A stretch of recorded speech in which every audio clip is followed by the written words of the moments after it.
fam, it's Tasha, MAMABEAR Preppy, and welcome to the channel. Welcome back to the channel. I hope you guys had a beautiful weekend. I did. I got a lot of projects done. I'm going to be bringing you guys some shorts on some of the stuff we were working on. Feeling super blessed right now, right? I am feeling a little bit of stress or an urgency still to get things done. And so we're moving forward with that. Obviously feeling the urgency with the channel and moving forward with that and giving you guys more content and my other social platforms and putting more information out there and content there. So we'll see how things go and how my energy levels go with all of that. Today, what I wanted to bring to you guys was information of basically big core areas to think about, right? If you're not paying attention, people would argue that SHTF is already here in some sort of soft version, right? It's craziness. It's pandemonia. I mean, we know it's going to get worse, but if you went back, 10 years from now, you wouldn't really probably think that it would be as bad as it is right now. And what's mind-boggling is that people are still not seeing stuff or choosing not to see it, right? And so I don't want to stay on that stone, right? I want to move forward with the people that do want to get more information. So today I'm going to talk about some areas and some things to work on. And this is really for my new preppers, areas to think about, areas of concern. Hopefully, if you've been watching a while, you've been doing this for a while, there'll be something that I say that kind of sparks your interest or sparks your creative juices of different projects and different things that you wanted to get done yourselves, okay? So goals, if you will, priorities, if you will, things to prepare your home for SHTF, really for the hardcore, big black swan event type event, okay? So first thing is stockpiling food, okay? When we say stockpiling food, we're talking about canned food, we're talking about freeze-dried food, long-term food, we're talking about building your pantries up, your working pantries, we're talking about putting totes away, we're talking about stockpile to the rafters, food, right? Super important for you to continue to budget, have your budget, and figure out how much money you have left over for preps and prepping and preparedness, and then get those items, get those food items, okay? And again, this is not you going out and spending thousands of dollars and getting it all at once. This is you having a budget and getting a little bit at a time, okay? But this is you getting your year supply, getting your food situation together, okay? Getting the basics, right? The staples. Think about, when I was thinking about these topics, I was thinking about, imagine we go back to where it's horse and buggy times, it's Little House on the Prairie times, and what would you want to have to make life easier? We have so many products and so many things and so much things that have evolved with knowledge and things like that and skills that we could be really getting ready to where when something like that happens, where we're going back, right? And we don't have power anymore. We don't have these things, that it's not hard for us because we have research. We are learning now how to do certain things. And more importantly, we have the supplies. We have the little gadget here and there to make life easier than what it was for those types of folks, right? So I think a Little House on the Prairie, living in that time frame, and what would you want to prepare and to make life easier, okay? Securing your water. So the water situation, so just real quick, I'm going to put a plug in. Next week, I'm going to be doing a whole water featuring week, right? I was going to go and do a collaboration with somebody on some water videos. But I just get hit and inundated so much with information about water. And so next week, all of my videos are going to be about water. So some stuff we're going to be talking about is obviously don't drink the water, making water safe to drink. We're going to be talking about homemade filtering systems. We're going to be talking about filtering systems, large home filtering systems that you can buy, but also ones that you can make, do it yourself. We're going to be talking about my rain barrels. And basically there's two types that I prefer, or ways of setting them up that I prefer. I'm going to show you how to do that and show you ours, show you mine. And then we're going to be talking about water sourcing. And then we're going to be talking about water containers, storing water, all that good stuff. So next week I'm going to concentrate a lot on water, okay? So securing your water and securing your water future. I think that's important because, we have bodies of water that are drying up, right? We have large parts of the country that are in drought. Do we have parts of the country that absolutely get tons of rainfall? Absolutely. But even say my area, we get tons of rainfall. However, there is a big chunk of the year that there's no rainfall. Okay. So you have to think about those things. Think about when you get your rainfall, being able to collect water, how much water could you collect? Do you have the containers to collect it? And in theory, you're thinking about the future with this. So you're thinking about, do you have enough, water containers to collect water and be able to use that water, and that water will carry you through your winter time, or your not winter time, your summertime, or whatever time of the year it is for you where you don't get a lot of rain. Now this looks completely different for somebody who lives in like the desert, right? So I do understand that. I do understand that it's not just easy like, oh, she said get some rain barrels, okay? But I do know that parts of the country that are desert do get some sort of rain, okay? So you know your area better than anybody, and is that possible? Maybe that's not possible, and then what needs to happen is you need to invest in your water tanks for the future and fill them up and have them. And think fortification and security, right? So how do you camouflage that water? How do you ensure that neighbors and people don't see that water and know you have that water source, okay? So think about your water future and what you need to get done, whether it's rain barrels, whether it's storing water, right? Getting water from the store and stacking water. I still think that that's super important, okay? If you have a homestead and you have a well and that's kind of your only thing that you're counting on, you need to really think about the future and what happens if you can't get that water out of the well now. You didn't get a hand pump, or do you have the tools to try to dig into the ground to dig up another spring or access some water underground still? Did you stack water? What happens if fallout and you can't really go outside anymore to source the water and you really need to be depending on water that you've stacked, right? So think about the future, think about the security of water and what that means, okay? There will be water wars later in life. That's facts, okay? And it's going to be pretty scary.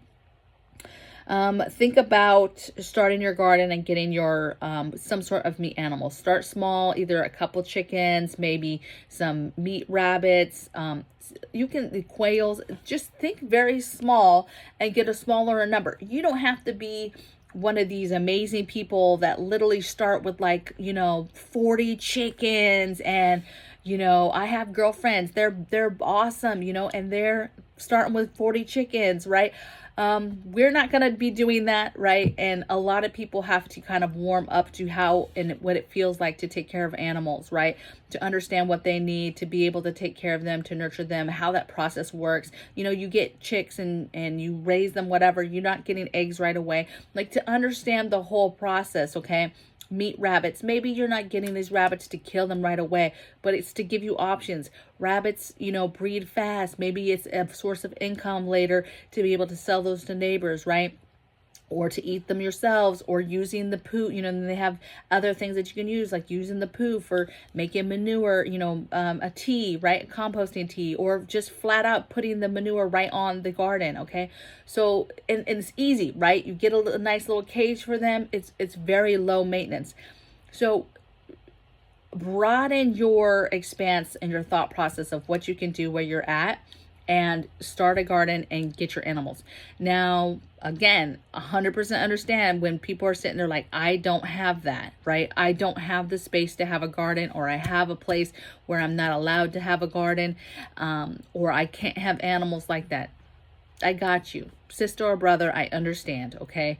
But again, we're talking about future. So what can be done now to hopefully propel you towards self-sufficient, towards moving out of that situation that you're in into a better situation? Now, I know this is kind of ironic or kind of almost rude, right, in the time frame that we're talking about this in, because we have inflation happening, we have people losing jobs, all types of things are happening where money is a concern, money is an issue. A lot of people, to be honest, I don't know how a lot of people are making it, right? And so for me to just be like, you need to move, you need, what I want you to do is not lose sight of the goal, right? If the goal is to move away and move to a location where you can garden and you can have some smaller animals, okay? It doesn't have to be some 40-acre, homestead. Think about what would be possible for you in your situation with your budget. I understand if you're on a fixed income and you're like, look, we're in the end stage of our life. We don't, I have a lot of older people older than me that are watching me. And I understand, a lot of you don't have, you're in your place, right? You're in your place that you plan on staying forever, right? But there's a lot of younger people that truly the sky's the limit, okay? And it's what you tell yourself you're going to do. There is Section 8 homes and different places where you could move up and still be in the system and still be doing what you're doing, but live in a place and have a space where you're able to do and have a little bit more freedom. But does it take work? Absolutely. It's not going to be easy to just, it's not easy moving, period, right?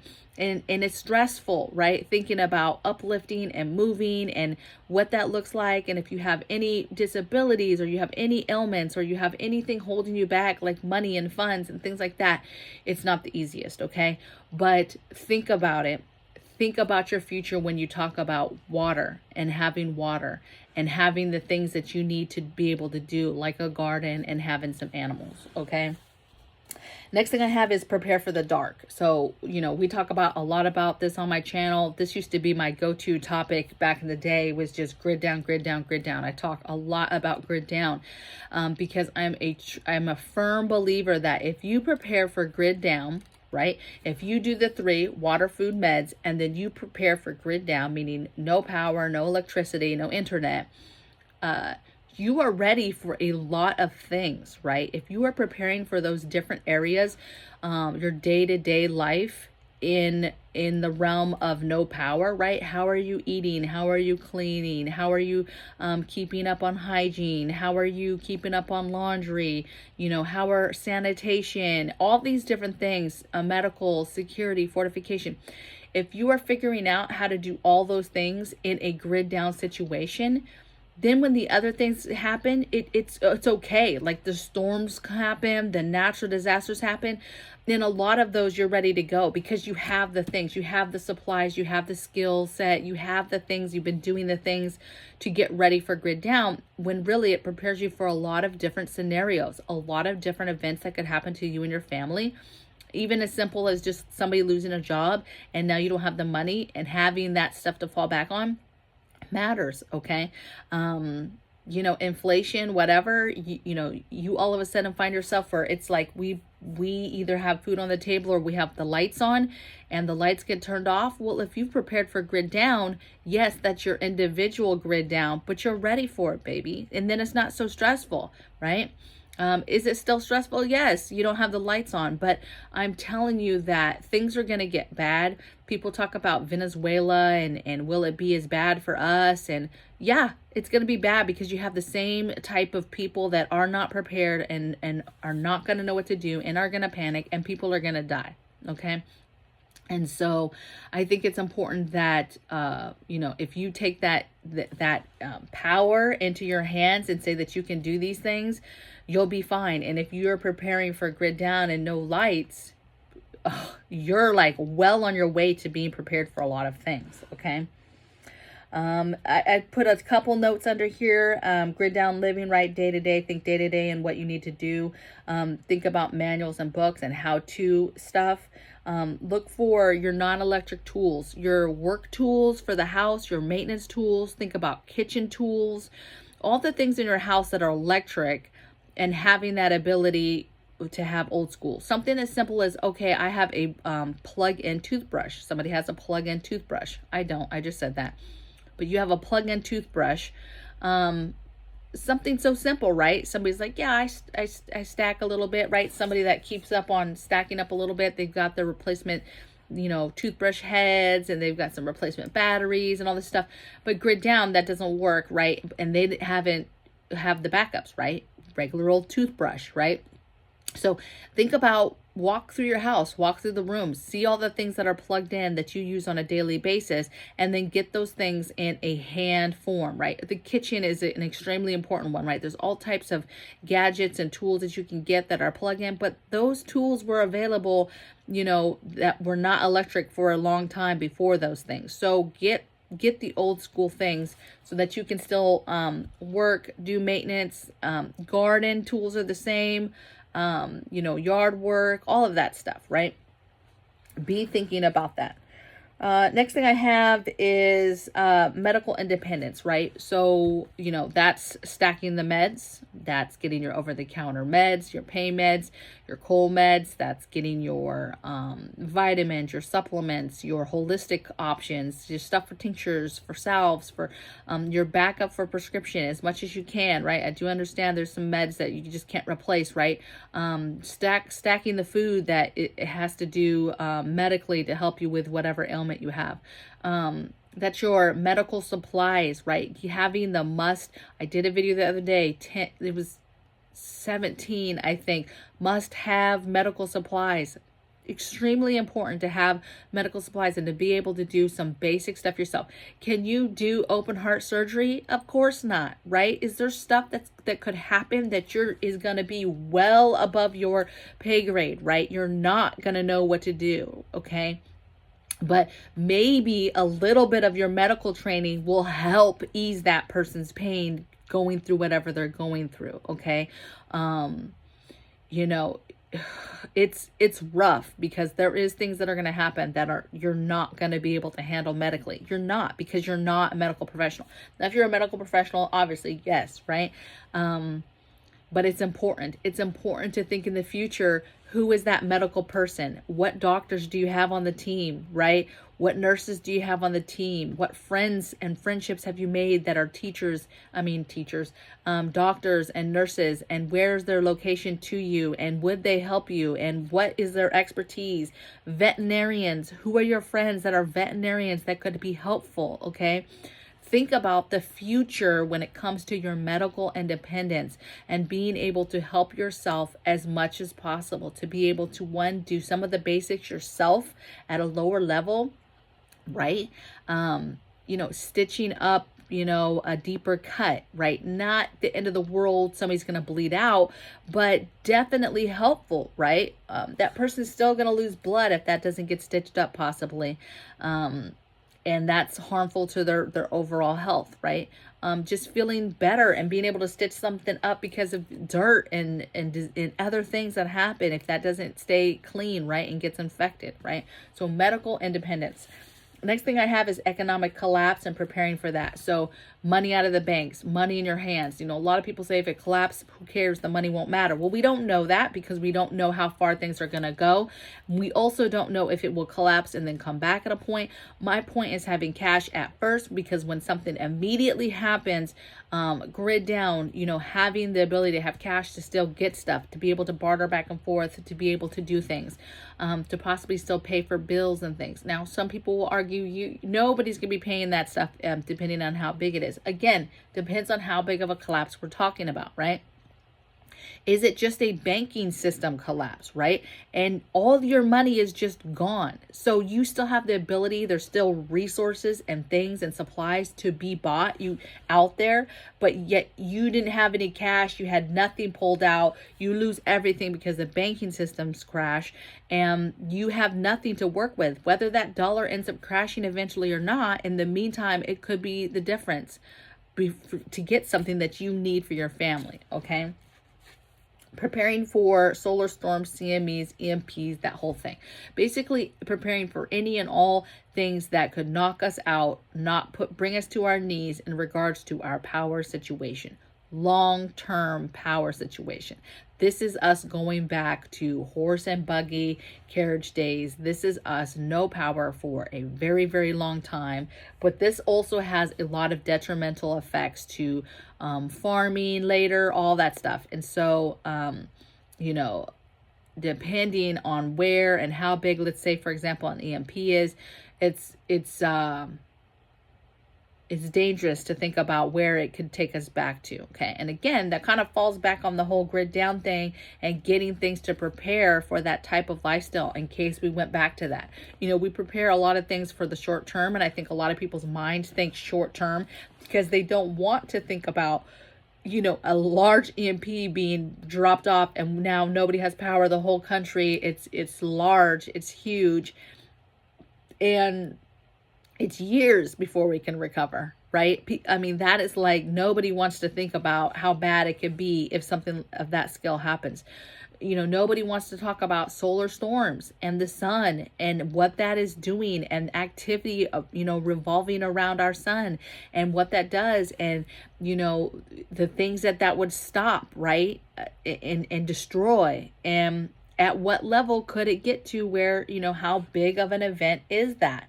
It's a big deal, a really, really big deal that a lot of people do not talk about these topics because it's too heavy, right? It's too black swan. It's too SHTF, like it's too doomsday for them, right? But you prepare for those things in the way that you can, right? Whatever protections you can get for your car, for your house, EMP shields, whatever you can get for preparing your Faraday cages, your boxes to put your equipment in. It's kind of a double-edged sword because, you know, you keep that stuff safe. Something happens, you pull it out.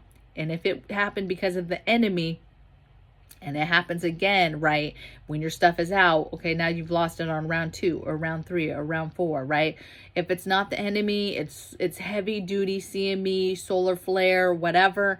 I mean, it is what it is. Will it happen again? I don't know, right? It's one of those things you prepare. You hope you never have to use it. You know, is it in vain? I don't know. But, you know, we do it. We have our Faraday cages. We have our boxes we've made. And we keep our gear in there. All comms gear, all of that stays in there. Solar, all of that. So, kind of your call. But to me, it is an area that needs to be thought about. Preparing for nuclear exchange. So that's, you know, having your window kits. That's having the wood cut already for your windows. You know, a lot of people that live in hurricane areas, you already prepare for this stuff. You know, everybody down there prepares. Everybody has shutters, metal shutters that come down over their windows, you know, prepare in the sense that they have wood already cut for the outside part of their windows, right, to put on the outside of their house, cover their windows. You know, you have the weatherizing stuff, the sandbags, you have a lot of that stuff already. And so now I would say it's everybody else that needs to think about this. The people that don't use this stuff on a regular basis, getting this stuff done, right? Thinking about putting some sort of shutters, okay, that you can close on your house, right? Yeah, it's in an area where you're like, people are like, we don't really have shutters on houses, but you can have shutters. They look nice, decor, and then you unhook them and close them. Or cutting the wood for the inside of your windows, right? We have wood that's cut as part of our nuclear fallout, you know, preparedness, if you will, and we have wood cut, and then it is in each room, right? That's where it stays, right? It's labeled 1 of 2, 1 of 3, whatever, however many pieces of wood we needed for each window. We have plastic that is cut for each window. You can get shower curtains, all types of stuff. I did a video on just the window kits and how to do them, and having that stuff staged in those rooms ready to go. Your staple gun, your plastic, your screws for the wood. Yes, screws, not nails. Having the wood already cut, having the plastic already cut to the size of the window, having the blanket, heavy duty blanket, you know, moving blankets is what I use, but there is like actual blankets that you can buy, like lead blankets, right? But think about the future and get this stuff little by little and knock out room by room. But you need to do these window kits in your home, where you live. Where is your fallout shelter? I understand some people are like, we don't have a basement. We don't have all this stuff. There's nowhere to go. Well, I would venture there's somewhere in your home that is safer than other places of your home, right? For us, we don't have a basement either, baby. The middle of the house is the safest spot for us, the which is a hallway, okay? Think about which rooms are, you know, facing outwards walls, right? Maybe there's rooms that are internal and there's no, you know, outside walls. Or maybe they have only one has an out wall that is facing outwards, right? Just take a look at your situation and think about it, and think about what you and your family would do. You don't want to be trying to, well, one, if if you make it through something like this, it becomes what to do next. And if you've never even fathomed what you would do, you're just flailing around. You're just guessing. You have no idea what to do, okay? You should be going inside, closing all the windows, shutting off all the ventilation vents, sealing them off, sealing up the windows, right? Doing things to prepare. I have a lot of plants inside, right? Plants, air quality, all of that stuff matters, okay? Now, if you're like one of these people that's like, well, we'll just die and that's just it, and we're just going to lay down and die, nobody's making it from that. I get it. That's hardcore, especially if it's the whole United States and it's just back and forth. Well, the whole world is toast, right? But I tell you what, I'm still not going to lay down and just die. Even though I know what my death might be, what the end result is going to be, that's fine, right? You make peace with your God, and it is what it is. And you survive and you fight until he takes you, right? That's just the bottom line, okay? There's no reason to be fearful. There's no reason to sit here and be like, well, I'm not even going to fight. It's just ridiculous. There's no point. No, I mean, if that's what you want to do, then by all means. Another thing I have is preparing your security and fortification of your home, right? Think about the future. Think about marauders. We're going to talk about marauders on Wednesday, you guys. Think about marauders and people coming to your home. Are you in a location? What's the percentage of you even having to deal with marauders? And when I say marauders, like a big group of people, right? I'm not talking about the family coming to your door and asking for help, or somebody coming across your property or whatever. I'm talking about a large group of people. How do you protect yourself from that? What security stuff do you have, and what fortification stuff do you have? And what does that look like with grid down? To me, that is very important, that if something major has happened, we probably don't have power. And what does that do to your security, right? What does that do to your fortification? How prepared are you for these areas for defending your home? Next thing I have is preparing for war and being sanction ready. And really, that's just you preparing, getting the supplies, making sure you have preservation items, making sure you have your garden items, your extra appliance, your tools, your pieces, your supplies, your tapes, your glues, all the things that you run to the internet to buy, you run to Amazon to buy, you all these things. The more things that you have prepared for and areas of concern that you've prepared for, then the less the sanctions part doesn't hurt. See, the thing with sanctions is people are just going to adapt. You're going to have to adapt that. You want something, you go somewhere, you go on Amazon, you go wherever, you expect to get something or find something, and then you start hitting walls where you can't get stuff. I mean, it is what it is. You're going to just adapt from there. You're either going to figure it out, whatever the thing is that you needed. You're either going to continue on and try to find it somewhere else. But at the end of the day, you don't find that, you're going to be adapting. Is it something that you can make yourself? Do it yourself. Is there another way of finishing the project or doing the thing that you were buying the thing for, right? You're thinking about the future in the sense of you adapting to sanctions and the day where you cannot get things. This is more than just, things are just not on the shelf, but it's on a bigger scale, because people are going to panic if they don't see stuff on the shelves, right? But if it just shifts to, okay, it's not on the shelves, but I can still get stuff on the internet.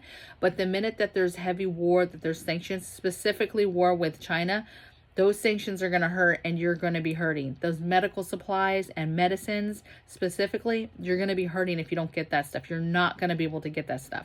And then it's going to be so low of a shortage that it's going to become a prescription only type situation, where something as simple as getting some gas X, you're going to have to get prescription from your doctor for, because you have the ability now to prepare that stuff and get that stuff and get ready for sanctions.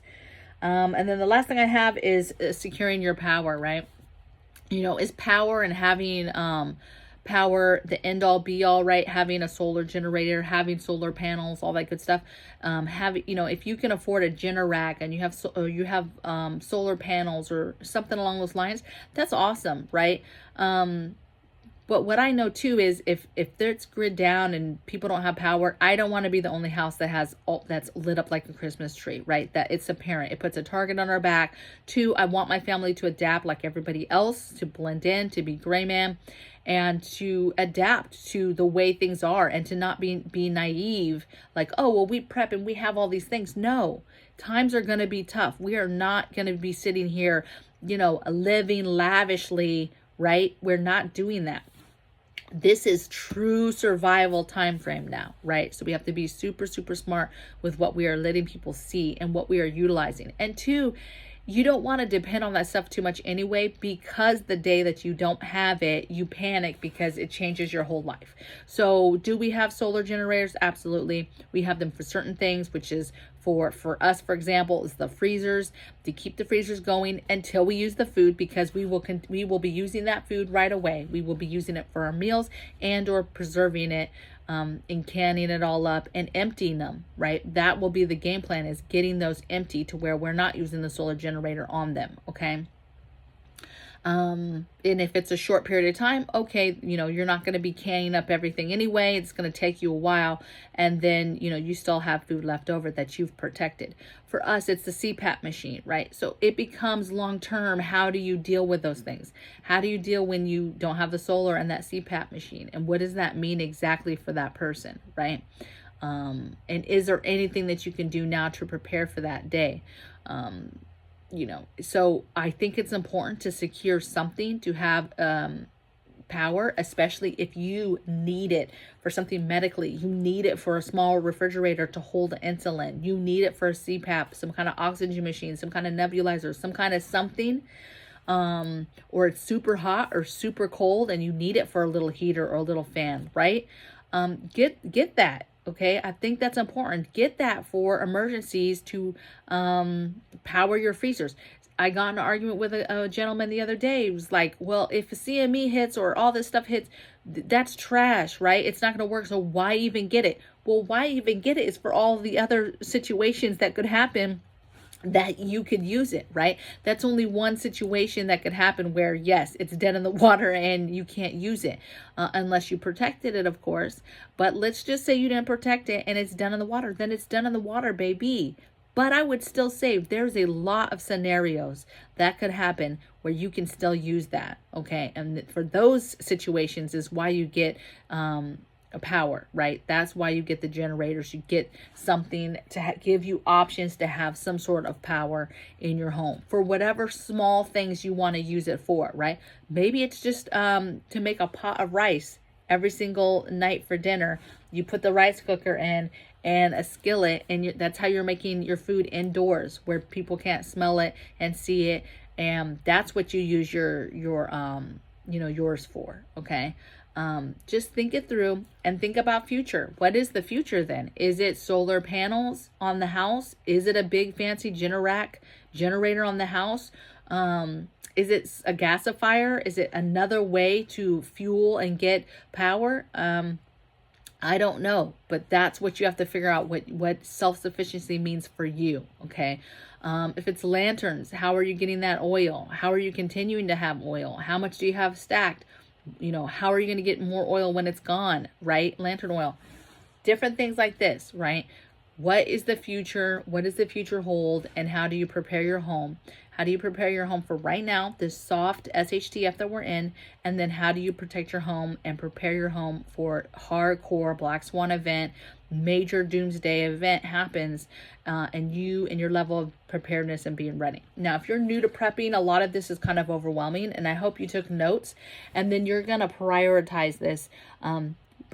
Just to be real, water and food need to be your first priorities, okay? That is your first areas of everything I talked about today needs to be your first thing that you are taking care of, concentrating on, and handling. And then medical needs to be close behind it. And then you can work into the other things. If you want to know what's next after, in my opinion, after water, food, meds, it's the grid down list. It's the areas of grid down that you get, right? Meaning, let's just say cooking, for example. How are you going to cook? What is your alternate cooking sources for grid down? How are you going to cook? How could you cook indoors? How could you cook indoors and outdoors, both. Do you have the utensils? Do you have the right cookware? Do you have the right paper plates to serve people? How are you cleaning up, right? All of these things. What are you cooking? What one pot easy, just warm up type meals do you have in your preps? And then you're done with that. And then you move on to the next area. How would we go to the bathroom if the toilet system does not work anymore? The sewer system does not work anymore. How are we going to the bathroom? What does that look like? Getting that set up, okay? Very important aspects in grid down to concentrate on. And when you get to grid down, you'll prioritize all of those areas as well. I've done so many videos on grid down and the different areas to prepare, right, and get ready. So I'll try to find some of those and link them in the description box below so that you guys can take a look at those. So I'm sure that you guys have been talking up a storm in the chat. And I'm sure that we've been exchanging ideas and information. I'm sure that I've already learned something. I just want to say thank you for stopping by today. Thank you for chit-chatting and listening to me babble about some things. And I will see you guys tomorrow on the next video. Take care. Bye.